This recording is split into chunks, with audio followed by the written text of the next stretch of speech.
He was a kid from Central Florida who dreamed of becoming a pilot and grew up to be one of the best the United States ever produced. But he also traveled secretly with the highest level diplomats in the world, drove the getaway car when Americans fled the Nazi advance through Russia, and without orders, set up a critical lend-lease supply line in the Middle East. He took to the air to thwart the Japanese in China and helped invent a type of aircraft-based commando operation that changed the way war is fought. He is John Richardson Allison, and he is a legend of air power.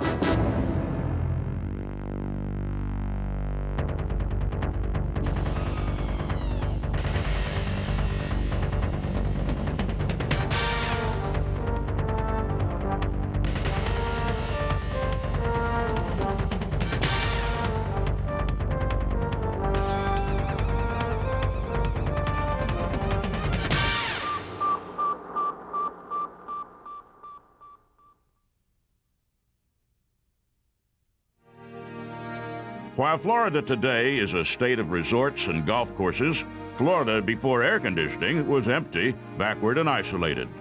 John Richardson Allison was born in 1912 in Micanopy, a town that, even after decades of population explosion, today boasts only about 600 residents. Soon after John was born, the family moved to Gainesville, home of Florida State University. Gainesville, his mother had decided, was a better place to grow up than Micanopy. While in high school, Allison had an experience typical of flyers of his era.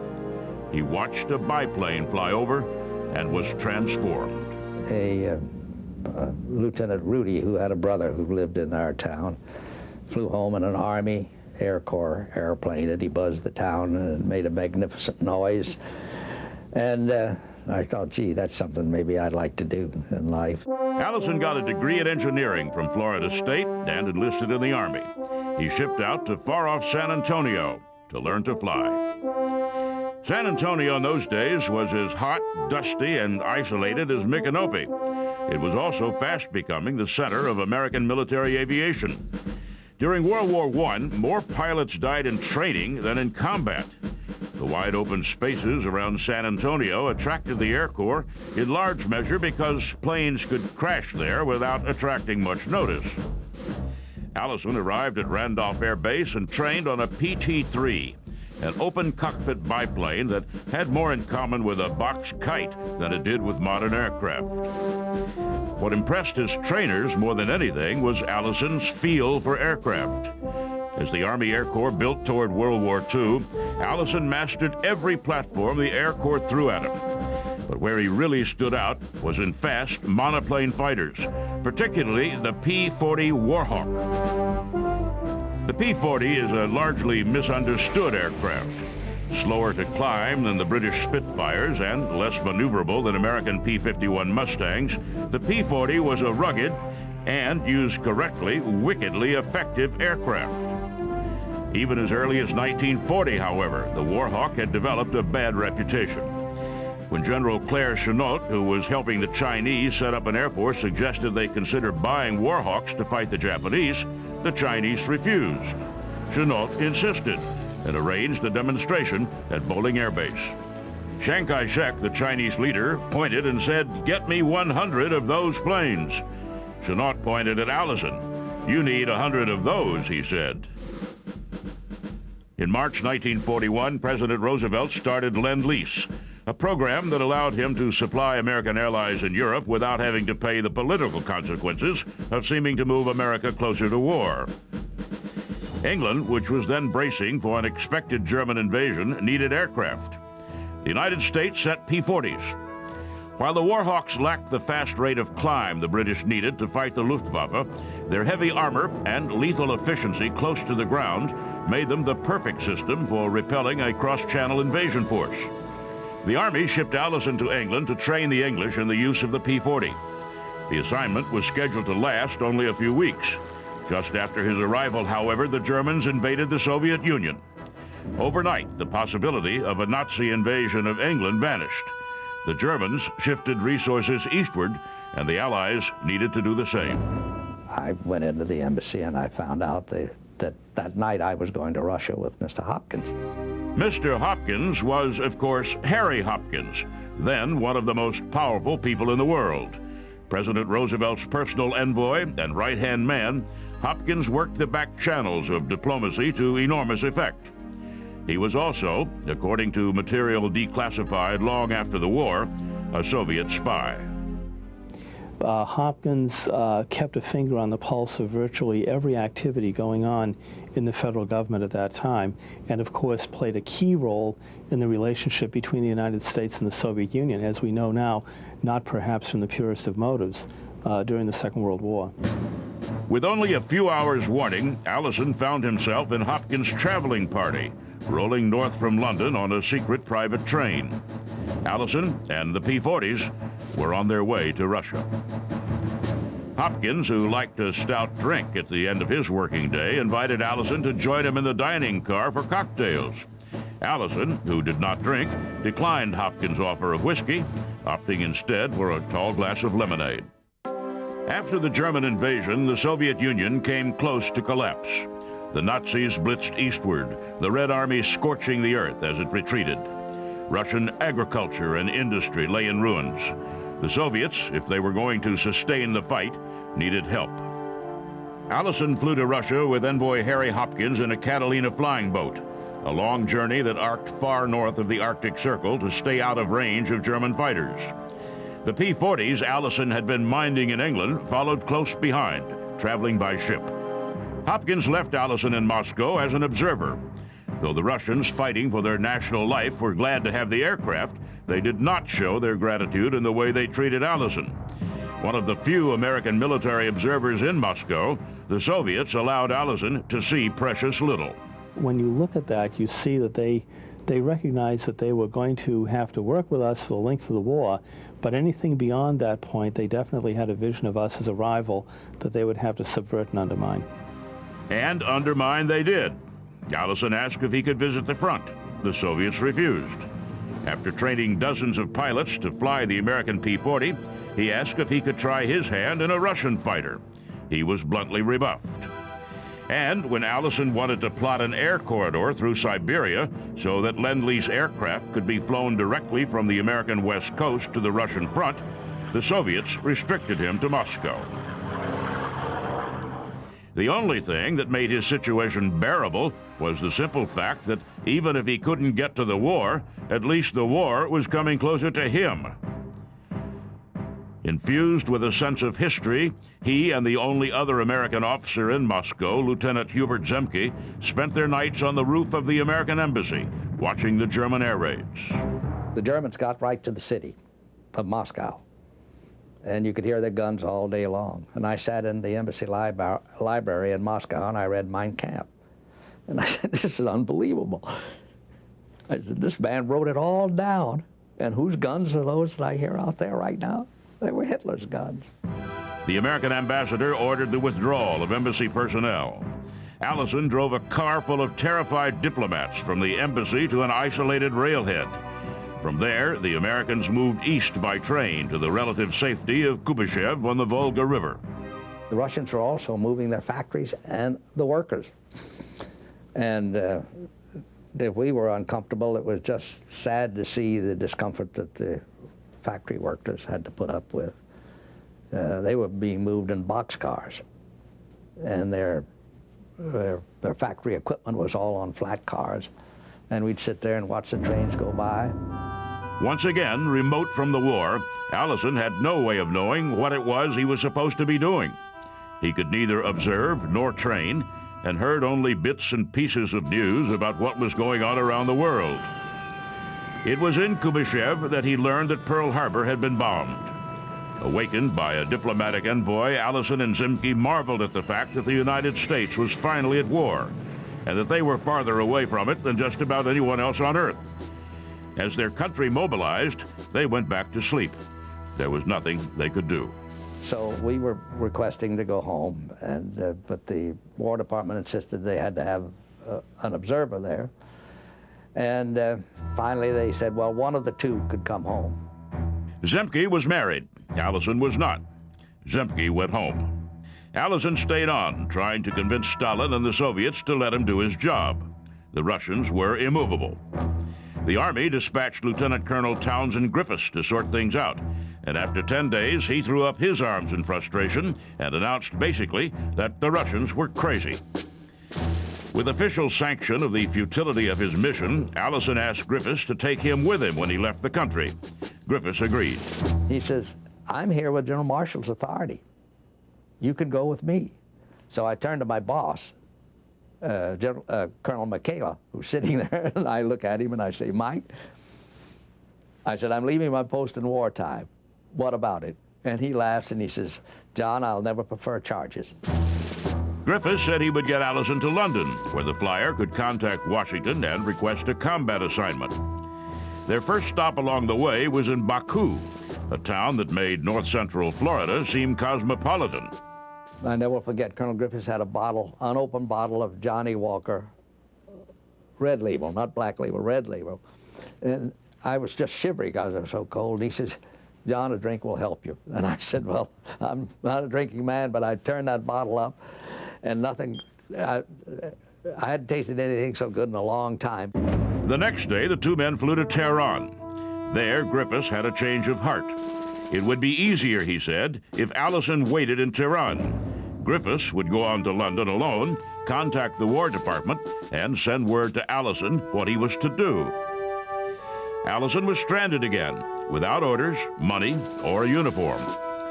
The largest war in the history of mankind was breaking out all over, and no matter how hard Alison tried, the best P-40 pilot in the world couldn't get to it. Once again, however, the war was on its way to him. To avoid the treacherous waters of the North Atlantic, cargo destined for the Soviet Union shipped south to Africa, through the Mediterranean and the Suez Canal to the Persian Gulf. From there, supplies moved by land to the Russian front. The Russians took possession of supplies in Tehran, transporting them by rail and air northward. But there were, at the time, no American officials in the capital of Persia. The only American presence in the region was a battalion of engineers building a rail line from the Persian Gulf port of Basra to Tehran. Impatient, Alison went south to report for duty. I said, Colonel, I'm Captain Alison, and I'm going to be here probably for a week. Can you put me up? And I wasn't in uniform. I was in civilian clothes. And he said, you're Captain? I said, yes, Army Air Corps. And he says, are you really an Army Air Corps captain? So I produced my identification. I showed it to him. Basra had little military significance. Aside from the engineers, the only military force there was an RAF unit shuttling British light bombers to the Russians. Alison volunteered to help, processing the bombers northward and handing them over to the Russians. One day, a lone American B-25 Mitchell flew overhead and landed at the airport. Convinced that his orders had arrived, Alison went out to meet it. There was a retired Pan Am captain standing there in front of it. And I drove up to him in my Jeep and I said, sir, is there anything I can do? And by this I had on khakis, but I also had on my Air Force insignia. And I said, is there anything I can do to help you? And he said, sign for this airplane. And I said, what do you mean sign for the airplane? He said, I was told to deliver it to the Army Air Corps right here in Basra, Iraq. And I said, there's no Army Air Corps here. And he said, well, you're an Army Air Corps officer, aren't you? And I said, yes, sir, I am. Alison was, though there wasn't a soul in the Air Corps who seemed to have any idea where he was. After a few minutes of consideration, he signed for the plane. The retired Pan Am pilot took him up to show him how to fly it. In 3 landings and takeoffs, Alison became a B-25 pilot.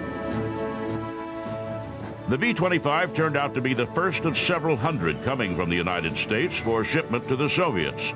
Soon after the arrival of that first craft, others started landing. Alison, the only officer of the Army Air Force in Basra, shanghaied 2 sergeants, a couple of RAF mechanics, and a few willing locals, and started what amounted to an Air Force of his very own. Because he well understood the Soviets' desperation, he moved the bombers to Tehran and started handing them over. it must have been 6 weeks or more when a delegation from Washington was coming through, and they spent the night with us. And I asked them, I said they were high-ranking, they were on their way out on an inspection trip to India and China. And I asked them, I said, have any of you heard anything about Colonel Griffiths? And they said, yeah, he's dead. Griffiths never made it to London. The British mistook his plane for the enemy and shot it down as it entered English airspace. And I said, well, there, but for the grace of God goes I, because I would have been on that airplane if he hadn't had second thoughts and said, in Tehran, said, get off. No one in the Air Force had any idea where Alison was or what he was doing. There was, after all, a war going on, and the misplacement of a single officer was really no big deal. So, with no orders, no pay, and a borrowed uniform, Alison set up a logistics operation that got Russia the aid that it needed. His orders didn't come through until June 1942. Report, the order said, to China. Alison got in one of his bootleg B-25s and headed across India toward the war. The first American Air Force to see combat in World War II was the American Volunteer Group in China. Famed as the Flying Tigers, the AVG was an unofficially sanctioned group formed to keep the Japanese from taking over China. The members of the American Volunteer Group were drawn from all American services. There were American pilots there who were formerly with the Marine Corps or the U.S. Navy or the U.S. Army Air Corps. But they were all there for one purpose, and that was to help China fend off these tremendously destructive Japanese bombing raids that were taking thousands and thousands of lives of Chinese citizens. When the United States entered the war, the Army Air Force formally absorbed the American Volunteer Group. John Allison reported to the 75th Fighter Squadron, formed out of an AVG unit under the command of Claire Chennault. Like the RAF during the Battle of Britain, the badly outnumbered AVG depended heavily on a system of forward observers who reported the movement of enemy aircraft. To thwart the American fighters, the Japanese flew their bombing missions at night, arriving like clockwork each night to bomb the airbase. By day, the Chinese filled the craters of the runways so the fighters could fly their daylight missions. The Japanese, used to operating with a free hand, did not bother to shield the exhausts of their bombers. Just arrived in the combat zone, John Allison suggested that fighters flying at night might be able to see the pale blue flames spewing from the Japanese exhausts. He recruited a friend to go up with them to find out. Circling over the airport as the Japanese attackers came in, Allison, who had tried so hard and so long to get into combat, found himself finally in the thick of battle. In fact, he found himself right in the middle of a formation of Japanese bombers. And of course they put their machine guns on me. And before I could pull the trigger, they started to hit me. They started right at the front of the airplane and came right down, rounds going through the cockpit. I'm sitting there, one goes through my parachute, one hits me in the left arm, and I don't know. This is the first time this has ever happened. It's a new experience. I don't know what. But I got the airplane slowed down, but I'm right in there with them at point-blank range. Allison fired at the bomber on his right, splattering the craft with bullets until it veered sharply upward, its crew likely dead. He turned to the plane on his left, fired, and it exploded. He then turned on the flight leader straight ahead and blew that plane up as well. I know I'm in deep trouble. I know I've been hit hard. The airplane is not running well. So I'm in hopes that I can get down to the airport. Well, I'm right over the airport at 15,000 feet. Start down just as fast as I can. The airplane is running badly. I didn't realize it, but I had a 5-inch hole right through the crankcase of the airplane. But the engine was still running. And I got down, and when I got to about 2,000 feet, maybe 2,500 feet, the airplane really began to catch fire. And I kind of panicked, and I decided that I had to get it on the ground as quickly as possible. He landed in a river.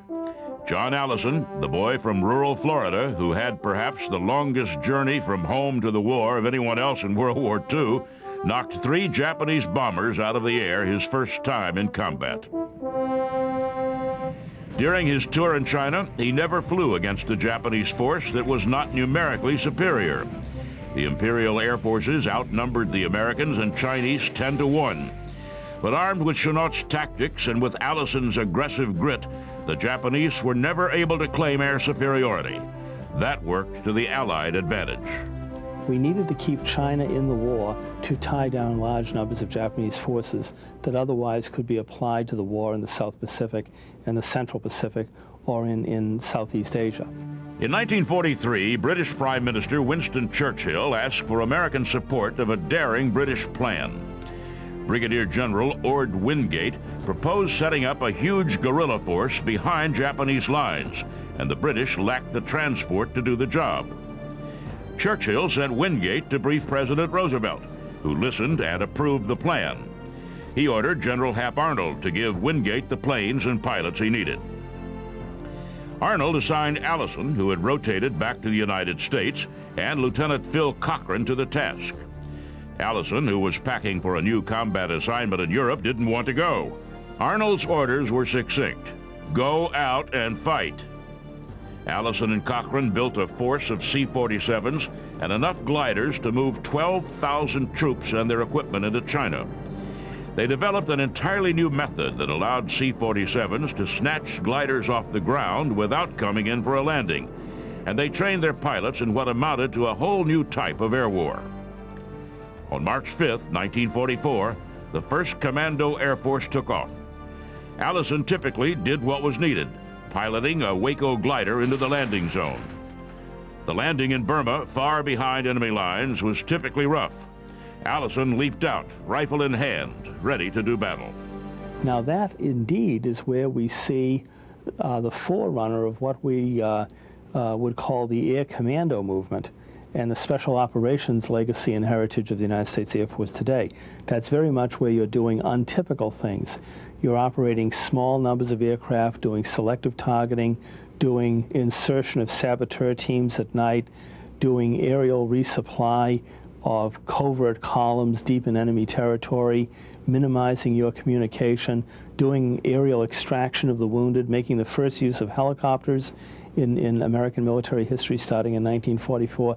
It was a very interesting scramble on-the-go type air war. Arnold ordered Alison back to Washington to set up additional Air Commando forces. Sent with his 3rd Air Commando Group to the Pacific, he served as operations officer for the 5th Air Force and participated in the landings in the Philippines and in air operations against Japan. By the time the war ended, the kid from Florida, who hadn't seen much, had pretty much seen it all.